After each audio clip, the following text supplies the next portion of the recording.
पिछले 2 वीडियो में हम लोगों ने थॉर्नडाइक के सीखने के नियम डिस्कस कर लिया है और थॉर्नडाइक के सीखने का सिद्धांत डिस्कस कर लिया है। थॉर्नडाइक के सीखने के सिद्धांत का नाम क्या है? सिद्धांत का नाम है उद्दीपक अनुक्रिया सिद्धांत।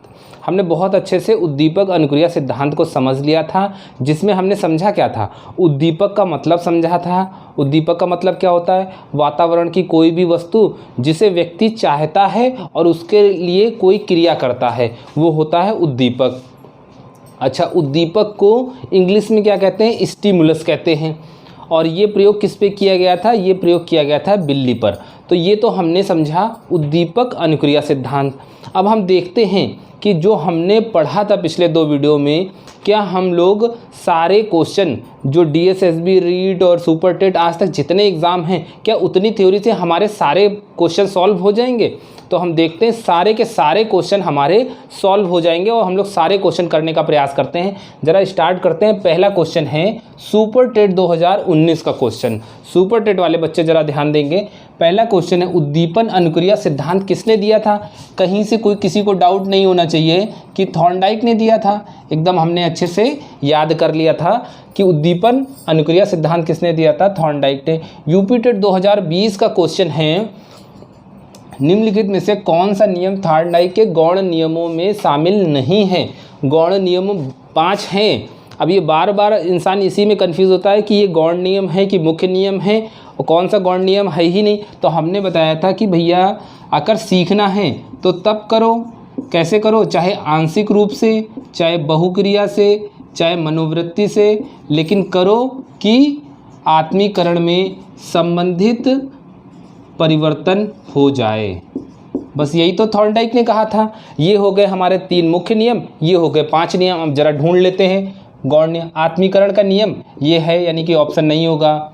आंशिक क्रिया का नियम, ये नियम तो है, ऑप्शन नहीं होगा। बहुप्रतिक्रिया का नियम, बहुक्रिया का नियम, ये नियम है, ऑप्शन नहीं होगा। क्रिया प्रतिक्रिया का नियम, ऐसा कोई नियम है ही नहीं, तो ये ऑप्शन हमारा सही हो जाएगा। कितने आसानी से हमने इस क्वेश्चन को सॉल्व कर लिया। इसी तरह के क्वेश्चन बार बार पूछता है, हर एग्जाम में पूछता है। सुपर टेट में भी पूछेगा, रीट में भी पूछेगा। जरा अगला क्वेश्चन देखते हैं। क्वेश्चन नंबर 3 है यूपी टेट 2020 का। एक क्वेश्चन यूपी टेट में डाला गया थॉर्नडाइक के नियम से, दूसरा क्वेश्चन डाला गया थॉर्नडाइक के सिद्धांत से। और जरा सा हम लोग देखते हैं इस क्वेश्चन को।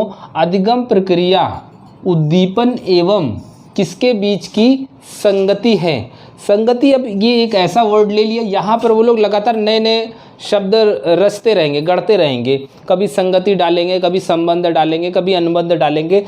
कुल मिला के हमें समझना उद्दीपन का किस चीज़ से संबंध होता है अधिगम प्रक्रिया में। ज़रा ऑप्शन को देखते हैं। पूर्व अनुभव से? नहीं। अनुक्रिया से? हाँ, उद्दीपन का अनुक्रिया से संबंध होता है या संगति होता है। पशु से? बिल्कुल नहीं। व्यवहार से हो भी सकता है, लेकिन मुख्य रूप से अनुक्रिया से। क्यों? ये बात थॉर्नडाइक कह के गए थे। तो ये क्वेश्चन हमारा हो जाएगा यूपी टेट 2020 का। नेक्स्ट क्वेश्चन देखते हैं। थॉर्नडाइक ने अपने सिद्धांत को किस शीर्षक से सिद्ध किया? जरा पढ़ते हैं। संज्ञानात्मक अधिगम किसने दिया था? ये तो हमारे पियाजे महोदय ने दिया था, स्विट्जरलैंड वाले पियाजे थे, ये ऑप्शन नहीं होगा। संकेत अधिगम नहीं होगा। अधिगम के प्रयास एवं भूल, हाँ एकदम सही, थॉर्नडाइक ने ये प्रयास एवं भूल की बात की थी, यही तो हमने पढ़ा था अन्य नाम में। अब नेक्स्ट क्वेश्चन देखते हैं। जब बालक सीखने के लिए तैयार होता है तब वह जल्दी व प्रभावशाली तरीके से सीखता है, यह सिद्धांत प्रतिपादित किया था। जब हम थॉर्नडाइक के सीखने के नियम पढ़ रहे थे तब हमने क्या पढ़ा था कि बालक जितना ज़्यादा तत्पर होगा उतनी जल्दी और प्रभावशाली तरीके से सीखेगा। ये हो गया हमारा तत्परता का नियम। तो यहाँ पर क्या आएगा? थॉर्नडाइक का नियम। और थॉर्नडाइक का भी कौन सा नियम? तत्परता का नियम, क्योंकि बालक जितना ज़्यादा तत्पर होगा उतना वो प्रभावशाली तरीके से सीखेगा। नेक्स्ट क्वेश्चन है, कौन सा सीखने के नियम में सम्मिलित नहीं है? अभ्यास का नियम सीखने का नियम है, तत्परता का नियम सीखने का नियम है, प्रभाव का नियम सीखने का नियम, खेल का नियम कोई सीखने का नियम है ही नहीं।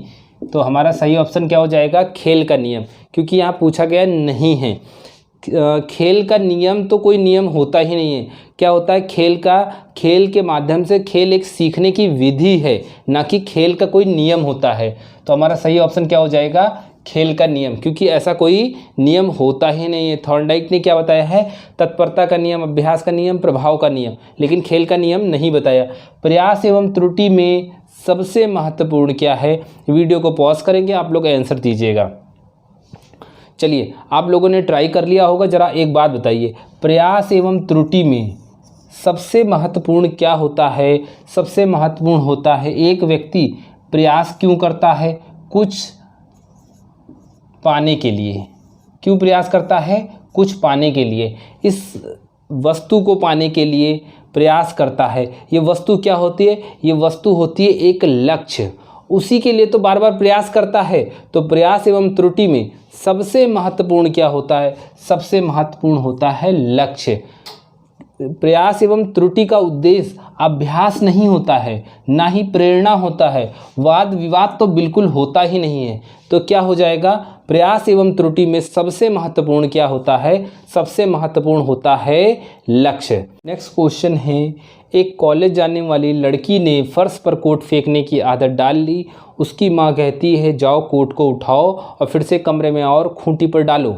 तो यह किस चीज़ का उदाहरण है? यह उदाहरण होगा हमारा उद्दीपन अनुक्रिया अधिगम का। यहाँ पर हमें जो बालक है या बालिका है उसके स्वभाव में कुछ अनुक्रिया को सेट करवाना होता है, एक आदत का समावेश कराना होता है। तो इस प्रकार के जितने उदाहरण बनते हैं वो बनेंगे हमारे उद्दीपन अनुक्रिया के, क्योंकि यहाँ पर अनुक्रिया को ही व्यक्ति के स्वभाव में समाविष्ट किया जाता है, प्रविष्ट कराया जाता है। तो इस प्रकार के जितने उदाहरण होंगे वो किसके बनेंगे? उद्दीपन अनुक्रिया अधिगम के। बहुत आसान से क्वेश्चन होते हैं, इस तरह के जैसे क्वेश्चन आएगा तो हम लोग यहाँ पर इसका आंसर उद्दीपन अनुक्रिया लगा देंगे। ठीक है, नेक्स्ट क्वेश्चन है, अधिगम के प्राथमिक सिद्धांतों के प्रणेता। तो अधिगम का जो प्राथमिक सिद्धांत होगा उसके प्रणेता तो होंगे हमारे थॉर्नडाइक। बहुत आसान सा क्वेश्चन है, सुपर टेट 2018 का क्वेश्चन है। एक और क्वेश्चन देखते हैं, सुपर टेट 2018 का ही था। सीखने के प्रयास और त्रुटि का सिद्धांत का प्रतिपादक कौन था? वो थे हमारे थॉर्नडाइक। कहीं से कोई हमें संदेह ही नहीं होगा कि इसके प्रतिपादक थॉर्नडाइक ना हो, यहाँ पर लिख लेंगे थॉर्नडाइक। नेक्स्ट क्वेश्चन देखते हैं, थॉर्नडाइक के सिद्धांत के अनुसार उत्तेजना प्रतिक्रिया युग्मों की आवृत्ति निम्न का गठन निर्धारित करती है। तो इसका सही आंसर होगा आदत। जो उत्तेजना प्रतिक्रिया या फिर उद्दीपन प्रतिक्रिया करती क्या है? वो एक आदत का निर्माण करती है, वो एक ऐसा संबंध बनाती है कि व्यक्ति की आदत में हर चीज़ आ जाती है। तो इसका सही आंसर क्या होगा? आदत।